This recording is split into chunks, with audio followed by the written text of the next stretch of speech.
স্বঘোষিত সমাজসেবীর বিতর্কিত মন্তব্যে উত্তাল শিলচর। গীতা পাণ্ডের বিরুদ্ধে কঠোর পদক্ষেপের দাবি আইনজীবী মহলের।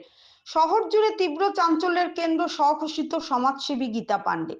আদালতকে ঘিরে তার কটূক্তি এমন আগুন লাগিয়েছে যার ধোঁয়া এখন ছড়িয়ে পড়েছে সাধারণ মানুষের বিশ্বাসের আকাশে।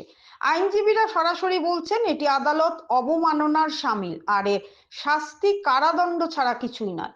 শিলচর বাল লাইব্রেরির আইনজীবীরা একযোগে নিন্দা জানিয়ে চ্যালেঞ্জ ছুড়ে দিয়েছেন, যদি আদালত টাকা নেয় প্রমাণ দিন, না হলে আইনের সামনে দাঁড়ানোর প্রস্তুতি নিন। তাদের মতে বিচার ব্যবস্থার মর্যাদাকে ছোট করে এমন মন্তব্য সহ্য করার মতো নয়। ভবিষ্যতে যাতে কেউ আদালতের প্রতি এভাবে আঙুল তুলতে না পারে, কঠোর ব্যবস্থা নেওয়া জরুরি।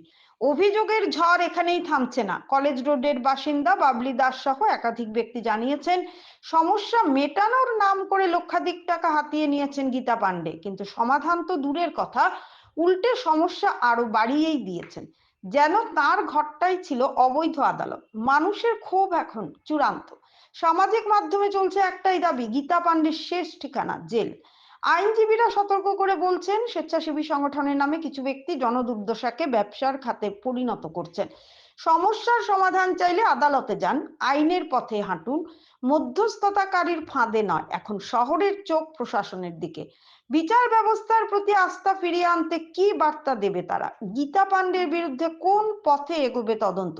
ভুক্তভোগী মানুষের একটাই বার্তা স্পষ্ট, আইনকে অপমান করলে তার শেষ সাজা आईनी निर्धारण করে দেবে। हमारे पास कुछ पुलिस की महिलाएं हैं, कुछ टीचर की महिला है, मतलब वाइफ है, कुछ पुलिस की वाइफ है। पैसा भी ली हूँ जिसके पास, तो उसका काम करके दी हूँ। कोर्ट कौन सा पैसा नहीं लेता है काम करने में, पुलिस कौन सा पैसा नहीं लेता है काम करने में।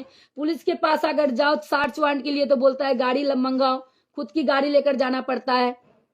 ঠিক আছে, যে সমস্ত শুনলাম বা দেখলাম গীতা পাণ্ডের আমি আজকে এই চেহারাটা প্রথম দেখলাম। আমি তো চিনিই না, জানি না উনি কে।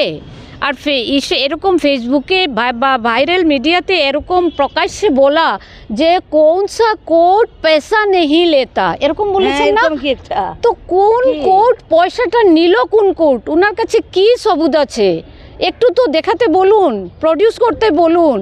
বা এরকম তো সোসাইটিতে আমরা আজকে পর্যন্ত কোর্ট সম্বন্ধে এরকম আঙ্গুল তুলে কথাবার্তা কারুর থেকে শুনি নাই।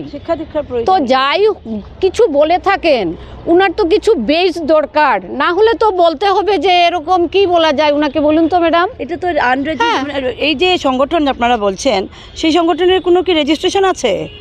আর আমার মনে হয় শিক্ষা দীক্ষার অভাবও আছে।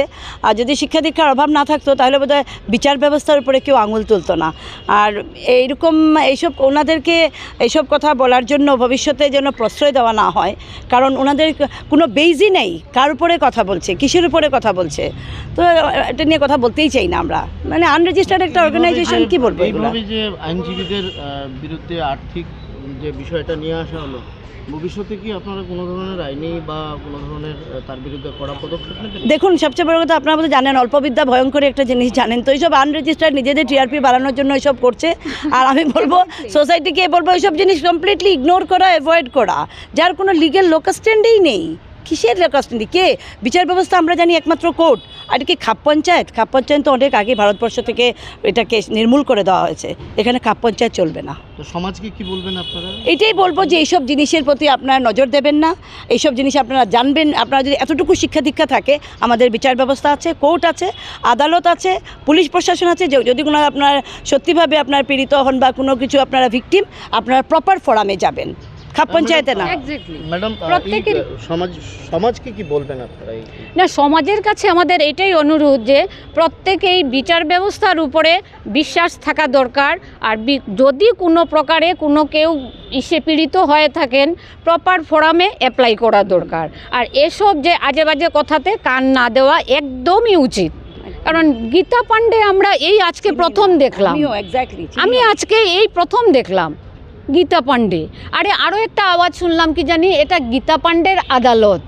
হ্যাঁ, আরে ওই রকম কথা তো আমরা আজকে এই প্রথম শুনলাম। বললো যে কোর্ট যতদিন লাগে তার ডিআই ব্যবস্থা এইসব প্রশ্নের জবাবই দেবো না আমরা, এইসব জবাবই গীতা দেবো না। পান্ডে কেন ওগুলো দেখুন একদম মানে কি বলবো, ধরুন ভারসাম্যহীন মানুষের কথাবার্তাই বলা যায়। কারণ এই ভারতবর্ষের এমন কোনো মানুষ নাই, কোনো লোক নাই যে আইন ব্যবস্থাকে না মেনে চলতে পারে। তো আচ্ছা, এই এরকম গীতা কথাবার্তা আমরা বলবো যে ভারসাম্যহীন কথাবার্তা। Exactly. কেউ যদি বলে যে আমি কোর্ট মানি না, ওকে বাধ্য করা হয় মানতে, তার জন্যে পুলিশ প্রশাসন আছে। তো জাস্ট এটাই আমি বলবো, এরকম কথাবার্তা মানসিক ভারসাম্যহীন কথাবার্তা। এই কোর্টেও তো মাঝে মধ্যে গীতা পান্ডেকে দেখা গেছে। এটা আমরা জানি না। দেখুন অনেক ক্লায়েন্ট আসে, যারা আসে অনেকে বিচারের জন্য আসে, কেউ মানে কেস করার জন্য আসে, কেউ বিচার কেস মানে অপোজিট পার্টিও থাকে, ভিকটিমরাও আসে, অ্যাকিউজডরাও আসে, অভিযুক্ত আসে, বাদী বিবাদী সবাই আসে। তো বলতে পারবো না ও বাদী ছিল না বিবাদী ছিল, বলতে পারি না।